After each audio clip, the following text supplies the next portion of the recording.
La industria de la alimentación avanza a pasos agigantados. A las latas de faves y de garbanzos se suma una bebida, la bebida refrescante sabor a fabada asturiana y regustillo con panku.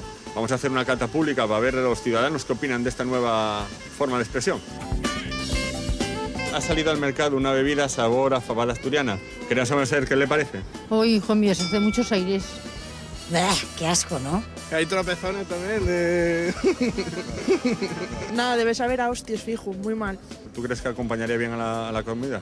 Hombre, quizá. ¿Tiene alcohol o algo, no? Ay, eso será un poco fuerte. A ver con qué comidas podrá ser, ¿no? A lo mejor de postre, un puñín. Estoy seguro, es que ha salido al mercado eso. Beberla creo que no lo soportaría. ¿Y a usted qué le parece la bebida? La bebida, bueno, si es refrescante, bien. A mí el sabor no me da más. Sabe ahí un poco con panku y a mucha fabada. Ah, pues muy rico. Entonces échate un clean. No lo quiero, pero cojonudo. ¿Se acabará implantando en el mercado? Yo pienso que sí. ¿Quiere probar un poco? No, gracias. No. ¿Quiere probarlo un poco? No. Si hace beber me bebo hasta vamos, lo que haga falta. Pues aquí tengo un poco para que beba. No. ¿Quieres? No, gracias. ¿Quieres beber un poco de fabada? No, a mí no me gusta esa. Intentamos si echas un traguín. No, gracias. De verdad que es que no. Échate poco, échate mucho. No, poco. No eres golosa tú, ¿eh? No. ¿Qué te parece?